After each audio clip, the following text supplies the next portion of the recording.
யோவான் நற்செய்தி அதிகாரம் 11. பெத்தானியாவில் வாழ்ந்து வந்த லாசர் என்னும் ஒருவர் நோயுற்றிருந்தார்.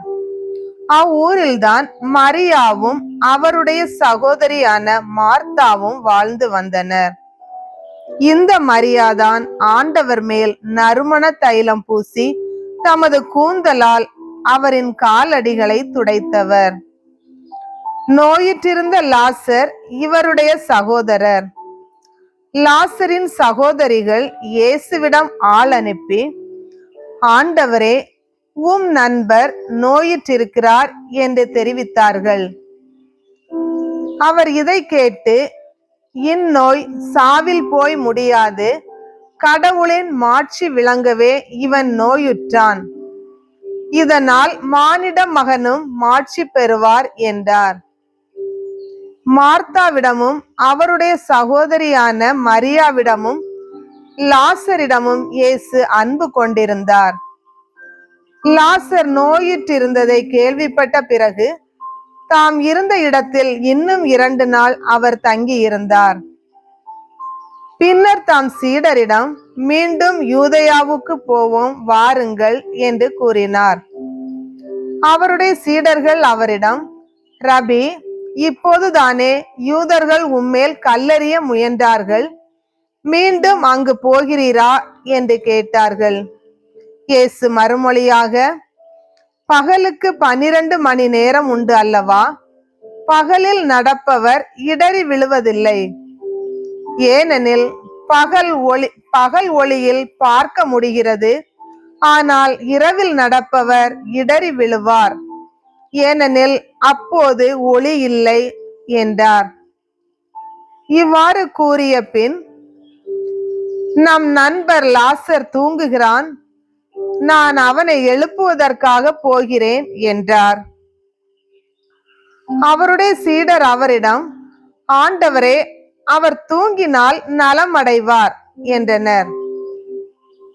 இயேசு அவருடைய சாவை குறிப்பிட்டே இவ்வாறு சொன்னார். வெறும் தூக்கத்தையே அவர்கள் குறிப்பிட்டதாக அவர்கள் நினைத்தார்கள். அப்போது இயேசு அவர்களிடம், லாசர் இறந்து விட்டான் என்று வெளிப்படையாக சொல்லிவிட்டு, நான் அங்கு இல்லாமற் போனது பற்றி உங்கள் பொருட்டு மகிழ்கிறேன், ஏனெனில் நீங்கள் என்னை நம்புவதற்கு இது ஒரு வாய்ப்பாகிறது. அவனிடம் போவோம் வாருங்கள் என்றார். திதிம் என்னும் தோமா தம் உடன் சீடரிடம், நாமும் செல்வோம், அவரோடு இறப்போம் என்றார். இயேசு அங்கு வந்தபோது லாசரை கல்லறையில் வைத்து ஏற்கனவே 4 நாள் ஆயிருந்தது. பெத்தானியா எருசலேமுக்கு அருகில் ஏறக்குறைய 3 கிலோமீட்டர் தொலைவில் இருந்தது. சகோதரர் இறந்ததால் மார்த்தா, மரியா இவர்களுக்கு ஆறுதல் சொல்ல பலர் அங்கே வந்திருந்தனர். இயேசு வந்து கொண்டிருக்கிறார் என்று கேள்விப்பட்டதும் மார்த்தா அவரை எதிர்கொண்டு சென்றார். மரியா வீட்டில் இருந்து விட்டார். மார்த்தா இயேசுவை நோக்கி, ஆண்டவரே, நீர் இங்கே இருந்திருந்தால் என் சகோதரன் இறந்திருக்க மாட்டான். இப்போது கூட நீர் கடவுளிடம் கேட்பதை எல்லாம் அவர் உமக்கு கொடுப்பார் என்பது எனக்கு தெரியும் என்றார். இயேசு அவரிடம், உன் சகோதரன் உயிர் தெழுவான் என்றார். மார்த்தா அவரிடம், இறுதி நாள் உயிர்த்தெழுதலின் போது அவனும் உயிர்த்தெழுவான் என்பது எனக்கு தெரியும் என்றார். இயேசு அவரிடம், உயிர்த்தெழுதலும் வாழ்வும் நானே. என்னிடம் நம்பிக்கை கொள்பவர் இறப்பினும் வாழ்வார். உயிரோடு இருக்கும்போது என்னிடம் நம்பிக்கை கொள்ளும் எவரும் என்றுமே சாக மாட்டார். இதை நீ நம்புகிறாயா என்று கேட்டார். மார்த்தா அவரிடம், ஆம் ஆண்டவரே, நீரே மெசியா, நீரே இறைமகன், நீரே உலகிற்கு வரவிருந்தவர் என நம்புகிறேன் என்றார். இவ்வாறு சொன்ன பின் மார்த்தா தம் சகோதரியான மரியாவை கூப்பிட சென்றார். அவரிடம், போதகர் வந்துவிட்டார், உன்னை அழைக்கிறார் என்று காதோடு காதாய் சொன்னார். இதை கேட்டதும் மரியா விரைந்தெழுந்து இயேசுவிடம் சென்றார். இயேசு அதுவரையிலும் ஊருக்குள் வரவில்லை. மார்த்தா தம்மை சந்தித்த இடத்திலேயே இன்னும் இருந்தார். வீட்டில் மரியாவுக்கு ஆறுதல் சொல்லிக் கொண்டிருந்த யூதர்கள் அவர் விரைந்தெழுந்து வெளியே செல்வதைக் கண்டு அவர் அழுவதற்காக கல்லறைக்கு போகிறார் என்று எண்ணி அவர் பின்னே சென்றார்கள். இயேசு இருந்த இடத்திற்கு மரியா வந்து அவரை கண்டதும் அவர் காலில் விழுந்து, ஆண்டவரே, நீர் இங்கே இருந்திருந்தால் என் சகோதரன் இறந்திருக்க மாட்டான் என்றார். மரியா அழுவதையும் அவரோடு வந்த யூதர்கள் அழுவதையும் கண்டபோது இயேசு உள்ளம் குமுறி கலங்கி, அவனை எங்கே வைத்தீர்கள் என்று கேட்டார். அவர்கள் அவரிடம், ஆண்டவரே, வந்து பாரும் என்றார்கள். அப்போது இயேசு கண்ணீர் விட்டு அழுதார். அதை கண்ட யூதர்கள், பாருங்கள், லாசர் மேல் இவருக்கு எத்துணை அன்பு என்று பேசிக்கொண்டார்கள். ஆனால் அவர்களுள் சிலர், பார்வையற்றவருக்கு பார்வையளித்த இவரை சாகாமல் இருக்க செய்ய இயலவில்லையா என்று கேட்டனர். இயேசு மீண்டும் உள்ளம் குமுறியவராய் கல்லறைக்கு அருகில் சென்றார். அது ஒரு குகை. அதை ஒரு கல் மூடி இருந்தது. கல்லை அகற்றி விடுங்கள் என்றார் இயேசு. இறந்து போனவரின் சகோதரியான மார்த்தா அவரிடம், ஆண்டவரே, 4 நாள் ஆயிற்று, நாற்றம் அடிக்குமே என்றார். இயேசு அவரிடம், நீ நம்பினால் கடவுளின் மாட்சிமையை காண்பாய் என நான் உன்னிடம் கூறவில்லையா என்று கேட்டார். அப்போது அவர்கள் கல்லை அகற்றினார்கள். இயேசு அண்ணாந்து பார்த்து, தந்தையே, நீர் என் வேண்டுதலுக்கு செவி சாய்த்ததற்காக உமக்கு நன்றி கூறுகிறேன்.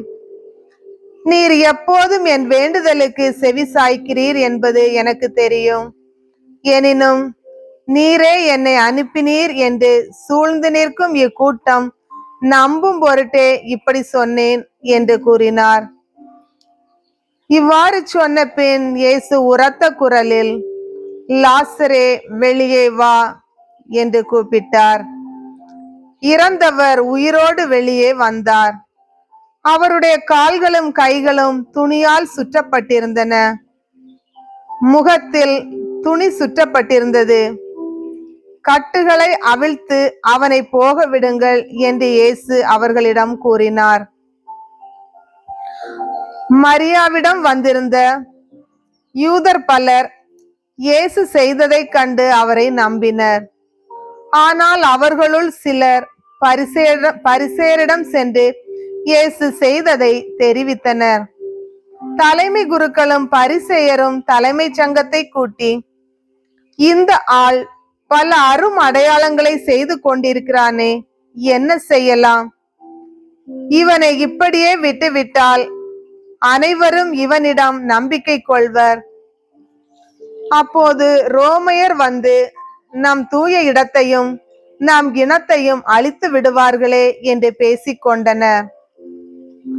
கயபா என்பவர் அவர்களுள் ஒருவர். அவர் அவ்வாண்டின் தலைமை குருவாய் இருந்தார். அவர் அவர்களிடம், உங்களுக்கு ஒன்றும் தெரியவில்லை. இனம் முழுவதும் அழிந்து போவதை விட ஒரு மனிதர் மட்டும் மக்களுக்காக இறப்பது நல்லது என்பதை நீங்கள் உணரவில்லை என்று சொன்னார். இதை அவர் தாமாக சொல்லவில்லை. அவர் அவ்வாண்டின் தலைமை குருவாய் இருந்ததால் இயேசு தம் இனத்திற்காக மட்டுமன்றி சிதறி வாழ்ந்த கடவுளின் பிள்ளைகளை ஒன்றாய் சேர்க்கும் நோக்குடன் அவர்களுக்காகவும் இறக்கப் போகிறார் என்று இறைவாக்காக சொன்னார். ஆகவே அன்றிலிருந்தே அவர்கள் இயேசுவை கொன்றுவிட திட்டம் தீட்டினார்கள். அது முதல் இயேசு யூதரிடையே வெளிப்படையாக நடமாடவில்லை. அவர் அவ்விடத்தினின்று அகன்று பாலை நிலத்திற்கு அருகிலுள்ள பகுதிக்கு போனார். அங்கு எப்ராயிம் என்னும் ஊரில் தம் சீடருடன் தங்கி இருந்தார். யூதர்களுடைய பாஸ்கா விழா அண்மையில் நிகழவிருந்தது. விழாவுக்கு முன் தங்கள் தூய்மை சடங்குகளை நிறைவேற்ற பலர் நாட்டுப்புறங்களில் இருந்து எருசலேமுக்கு சென்றார்கள். அங்கே அவர்கள் இயேசுவை தேடினார்கள். அவர் திருவிழாவிற்கு வரவே மாட்டாரா? நீங்கள் என்ன நினைக்கிறீர்கள் என்று கோவிலில் நின்று கொண்டிருந்தவர்கள் தங்களிடையே பேசிக் கொண்டார்கள். ஏனெனில் தலைமை குருக்களும் பரிசேயர்களும் இயேசுவை பிடிக்க எண்ணி அவர் இருக்கும் இடம் யாருக்காவது தெரிந்தால் தங்களிடம் வந்து அறிவிக்க வேண்டும் என்று கட்டளையிட்டிருந்தார்கள். ஆண்டவரின் அருள்வாக்கு.